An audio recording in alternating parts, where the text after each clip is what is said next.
Welcome to the realm of heroes and monsters. Story time with your host, AP Fuchs.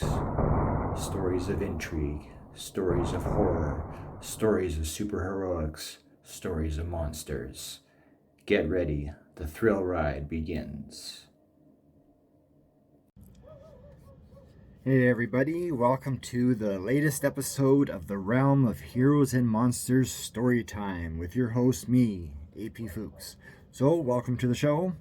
Hope you enjoy it. And here's what we're going to do. We're going to talk superheroes, right? Because we're going to talk a little bit about a subject that's going to pertain to story time later. So, the subject is this. Where does a superhero draw the line? And I'm talking about letting a criminal, no matter how bad, should they live? Should they die? Right? And there's arguments for both sides. And that's what I find fascinating. Like when I write my Axiom-man fiction, I got to think about that kind of thing because I'm like, you have in some cases, like let's look at classic example, the Joker, right?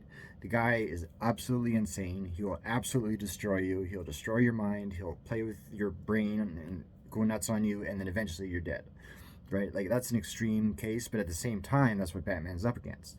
And Batman has that no killing rule and the no gun rule, but there's been Elseworlds tales where the Joker dies, etc. But in terms of like the general scope of Batman and versus the Joker, like he won't kill him, even though I know deep down he knows that is the best choice. That would be the best choice because how many lives would be saved as a result, right? And at the same time, too, you got other guys like Superman, for example, who he has killed in the comics. Yes, he has people. So that whole thing with Man of Steel and him killing Zod, that's really a non-issue because he did it in Superman 2, plus he did it in the comics to Zod, plus he killed Doomsday. It goes on and on, right? I think what troubled people about the whole Man of Steel thing was the fact that Zod looked human. And see, if Superman punched like a squiddy alien monster through the face and destroyed it, no one would care. But it was Zod looks like a human, and therefore everyone got upset. Weird. Anyway, yeah, but there's heroes like Superman who will not cross that line at all unless it's like absolutely necessary.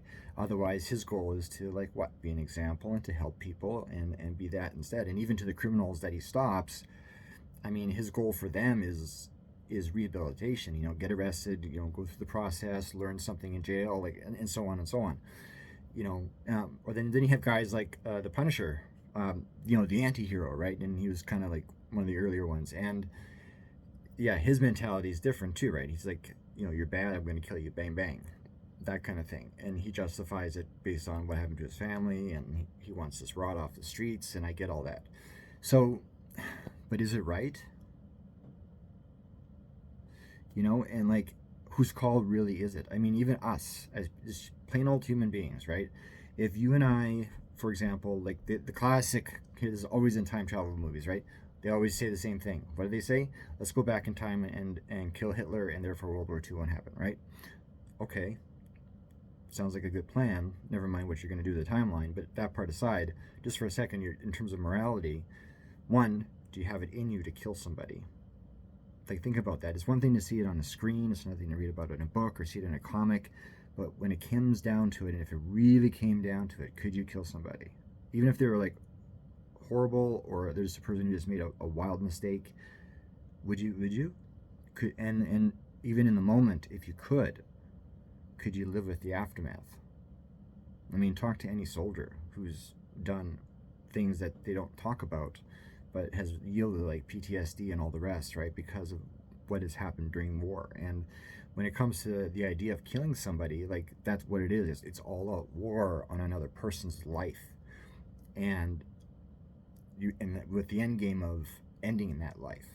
So again, we look at Hitler, in our self-righteousness, we go, yes, we're going to stop him. He's an evil man. And he was really evil. And for sure, the Holocaust was horrible. And this is real big shame on humanity's history. But the point I'm asking is simply, would it be justified? After the fact, when it's done, after you've seen the life drained from someone else's eyes, after you've seen maybe their brains blow out, or a knife through the face, or whatever it might be, I don't know. Right? That's a tough one. So then when you bring it all that emotion and all that mentality and all that psychology back to the superhero world, I mean, yeah, these superheroes that we all love, they do live by a moral code, but at the same time, they do get pushed too far. I mean, even Spider-Man, right? Like in the movies, for example, like yeah, Tobey Maguire, he got what he wanted, right? The guy who killed Uncle Ben died, and then later, way down the line in No Way Home, Spider-Man, when Tobey shows up, and he basically said it wasn't worth it. It didn't fix anything. It didn't help anything. It didn't do anything, and he had to live with the fact that he killed somebody.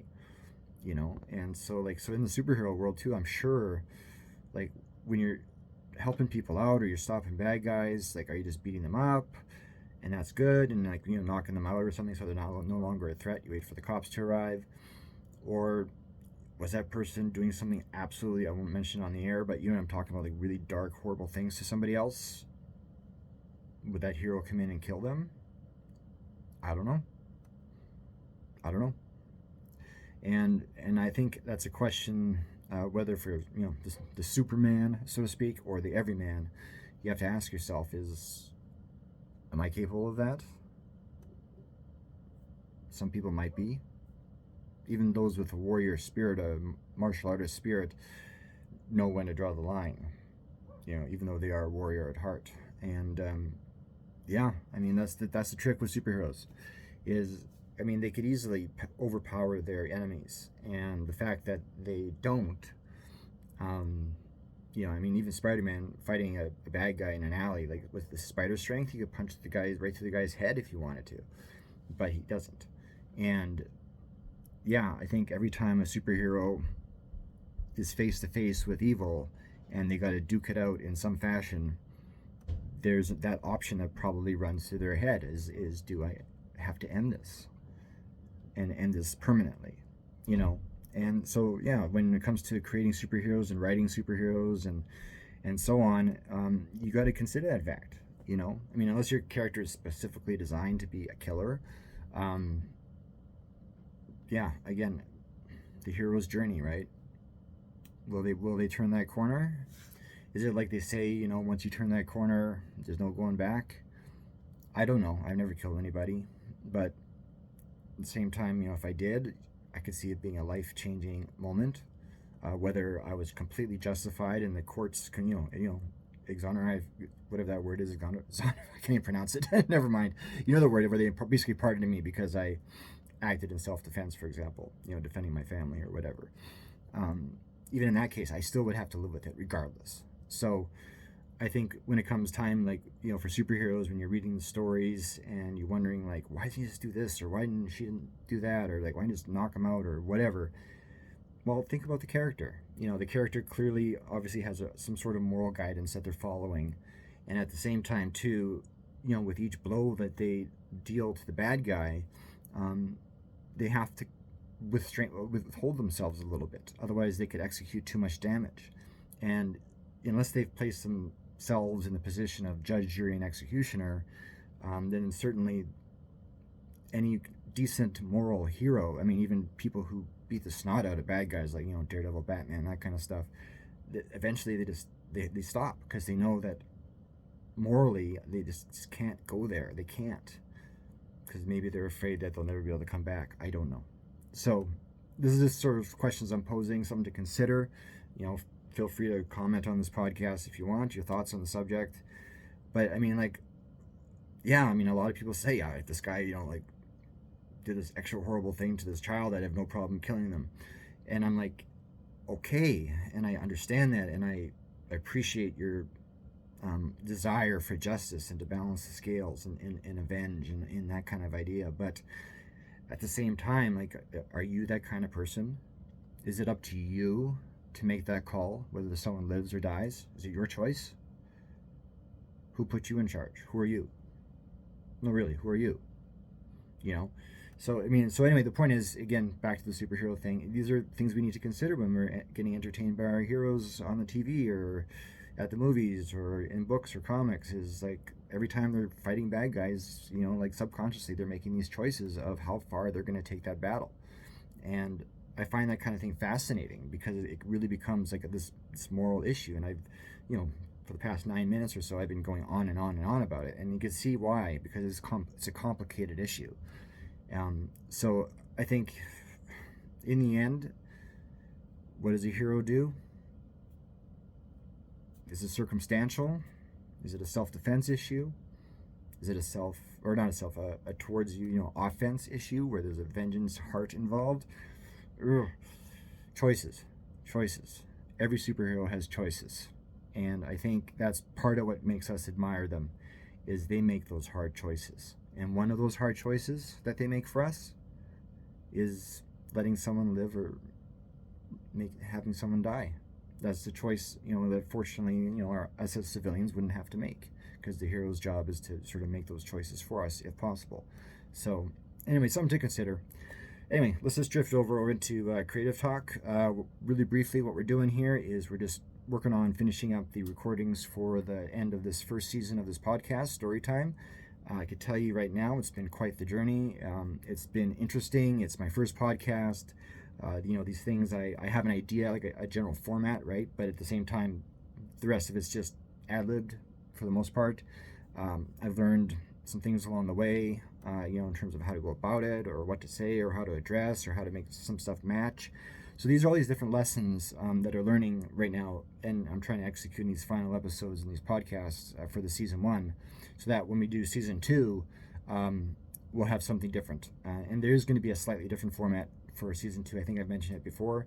It's going to be story time for sure. That's what it's called, story time. But yeah, we're going to be doing it slightly differently. And yeah, anyway, but thanks for being a part of this first season. And when we do hit episode 30, we'll have a sort of a party episode, if you will. And I'm going to try to make it longer and bigger and that kind of thing. But because we're doing flash fiction, that's why these episodes are shorter. We went over this in the first episode. So anyway, let's get on with story time, because right now, a hero needs to make a choice.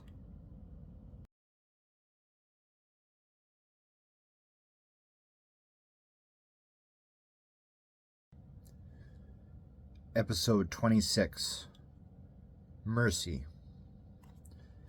Axiom-man flew speeding past the cop cars parked outside of the house and crashed through the bay window at the front. He landed amidst a shower of glass just as the guy in front of him pulled the butcher knife from the woman's chest. The man let the body fall to the floor. The front room was spattered in blood. Pools of it were all over the white carpet. So were the bodies. 4 of them. The woman's, 2 young boys, and 1 little girl who couldn't have been older than 3. Axiom-man lunged at him. The man returned the assault. With a quick deflection of the guy's hand, Axiom-man diverted the knife coming straight for his gut, then followed up with an energy blast from his eyes to the man's wrist, forcing him to drop it. He grabbed the guy by the shoulders and whirled him around, but not before once catching sight of the bloody bodies on the floor. The boys each had their throats cut. The girl, her left arm was severed from the elbow down and part of her cheek was missing. Boiling with rage, his heart racing in adrenaline-fueled guilt for not getting here sooner, Axiom-man took the guy to the floor with a trip behind the man's leg, then dove on top of him, landing on his chest. The next second, he brought his fists down on the man's head, his knuckles reveling in each impact. The man's cheekbones cracked from the blows as Axiom-man wailed on him with abandon. For the briefest of moments, the guy feebly tried to fight him off. Axiom-man shoved the guy's hands to the side. He blasted both of the man's wrists with more energy from his eye beams than was necessary, then got back to work pummeling the guy's face. The man's nose broke, as did the bone sockets around his eyes. Shrieking, Axiom-man tore into him and felt his strength level rising to the same he'd used on Red Saw or Battle Bruiser. The man's head lolled to the side. He no doubt fell unconscious several blows back. Axiom-man fired up the energy beams in his eyes again and let the power build. He'd blow this guy's head off. 4 people dead. 3 children dead. Cut into and dead. Blood everywhere. The cops did nothing and let this animal kill his family. Why was it up to him to arrive on the scene to stop the killing spree? Why couldn't those who were supposed to be in charge of law and order do something? This guy, this killer, Axiom-man visited on him, back on him as much as he could. End him like the man had ended his wife and kids. Justice balanced the scales. Growling, Axiom-man let the energy in his eyes grow and grow until all he saw was blue-white light. He'd decimate this guy. The man deserved it. Deserved the pain from the punches. Deserved the energy blasts. Deserved to die. A small whimper came off to the side. Axiom-man's ears picked it up, but he thought maybe, just maybe, it was his own voice squeaking out as he considered what the man had done to these poor people. But there it was again, small, high-pitched, desperate. Axiom-man let the light fade a little from his eyes and glanced over to see the little girl stir. She looked at him, fear making her face question him as to what was going on. He let the light fade more. She reached toward him with trembling fingers from her remaining hand. Her eyes met his, tears around their edges, terrified. Her arm fell and the life left her eyes. That look, that pain, that fear. Axiom-man looked back at the man. Though she never said a word, the girl had pleaded for the terror to end. The light of his power faded from his eyes, and Axiom-man stared at the bloody mess he created beneath him. If he killed this man, he couldn't do it despite wanting to. He couldn't be the one to say if this man lived or died. But he had to stop the madness, both his own and this man's. He had to rise above the thick darkness that had descended upon this house tonight. He had to bring justice through mercy. The guy would have to live with what he'd done, and the pain of that would have to be enough. He could very well have killed himself afterward to avoid that, as so often happened in situations like these. He needed to stay alive and pay the price through a lifetime of mental torment by rotting in jail. Axiom-man got to his feet, shaking. He didn't think he'd ever be the same after tonight.